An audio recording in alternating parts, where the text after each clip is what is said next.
여러분, 딱 11일이면 갈 수 있는 길이 있다고 한번 상상해 보세요. 그런데 그 길을 무려 40년이나 헤맨 사람들이 있습니다. 정말 믿기지 않죠? 오늘 우리는 바로 그 이야기, 요단강을 코앞에 두고 모세가 자기 백성에게 남겼던 그 마지막, 가장 절박했던 메시지를 한번 파헤쳐 보려고 합니다. 자, 그럼 바로 시작해 볼까요?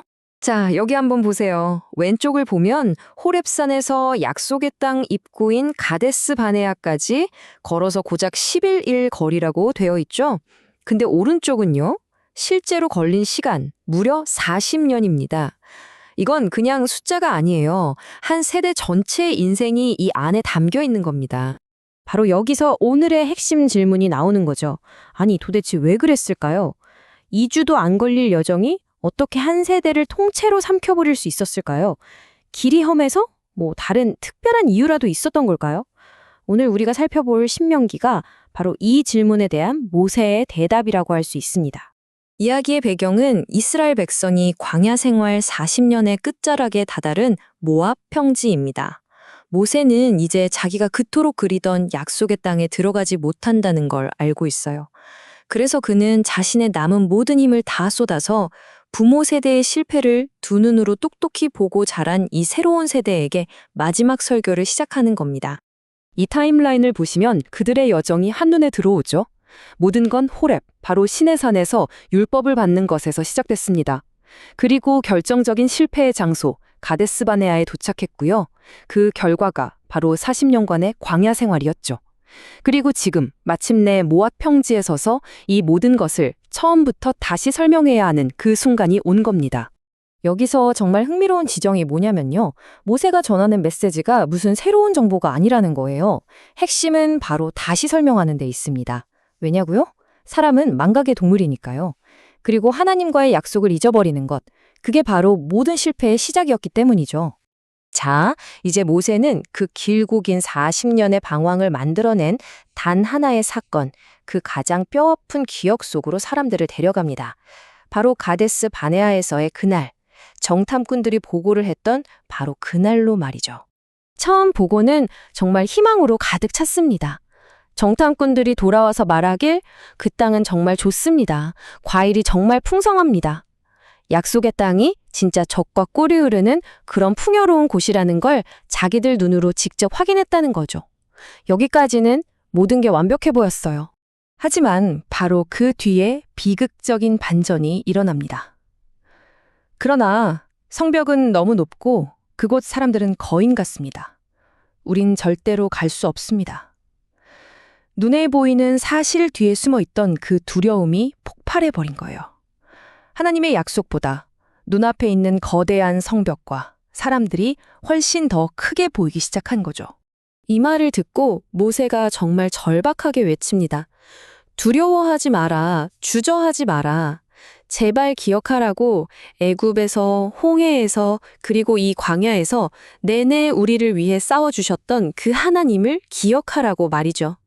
하나님이 이미 수없이 증명해 보여셨는데 왜 믿지를 못하냐고 호소한 겁니다. 하지만 결정적으로 백성들은 믿지 않았습니다. 밤에는 불기둥으로, 낮에는 구름기둥으로 단 한순간도 그들 곁을 떠나지 않고 갈 길을 찾아주셨던 그 명백한 증거 앞에서도 그들은 하나님을 신뢰하지 못했어요. 바로 이것이 실패의 본질이었습니다. 이 한순간의 불신이 과연 어떤 결과를 가져왔을까요? 이제 모세는 그 대가가 얼마나 혹독했는지를 설명하기 시작합니다. 그 대가는 바로 40년이었습니다. 10일이면 충분했을 그 여정이 불신했던 한 세대가 광야에서 모두 사라질 때까지 끝나지 않는 기나긴 형벌의 시간이 되어 버린 거죠. 그리고 여기서 모세는 정말 가심 아픈 개인적인 비극을 털어놓습니다. 너희 때문에 나 역시 그 땅에 들어가지 못한다. 백성의 반역 때문에 평생을 소망했던 그 약속의 땅에 자기 자신마저 들어갈 수 없게 되었다는 사실을요. 리더로서 겪는 그 깊은 고통과 아픔이 그대로 묻어나는 대목이죠. 하지만 이야기가 여기서 절망으로 끝나지는 않습니다. 이게 정말 중요한 포인트인데요. 하나님은 그 심판 속에서도 희망의 불씨를 남겨두셨습니다. 불신했던 9세대는 광야에서 쓰러질 겁니다. 하지만 그들의 자녀들은 그 땅에 들어갈 것이라고 약속하셨어요. 여호수아가 그들을 이끌 거고 믿음을 지켰던 갈렙은 자신의 기업을 받을 거라고요. 보세요. 세대는 지나가지만 하나님의 약속은 결코 사라지지 않는다는 걸 분명히 보여주신 거죠. 자, 이제 모세는 과거의 실패를 딛고 이 새로운 세대가 앞으로 어떻게 살아가야 하는지에 대한 핵심적인 가르침을 전합니다. 그 방법은 의외로 아주 간단명료했어요. 그건 바로 기억하는 것이었습니다.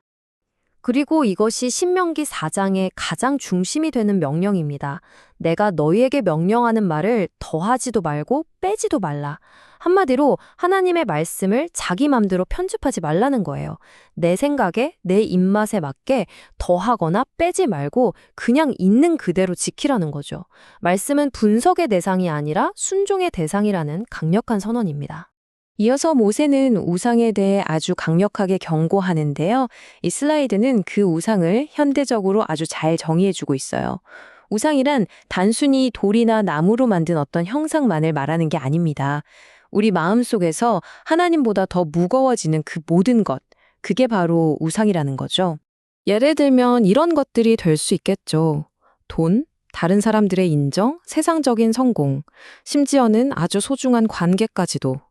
이런 것들이 어느 순간 하나님보다 더 우선순위가 될 때 그것들이 바로 우리 시대의 우상이 될 수 있다는 겁니다. 모세의 경고는 수천 년이 흐른 지금 우리에게도 정말 똑같이 유효한 거죠. 하지만 모세는 이런 경고와 함께 정말 놀라운 약속을 남깁니다.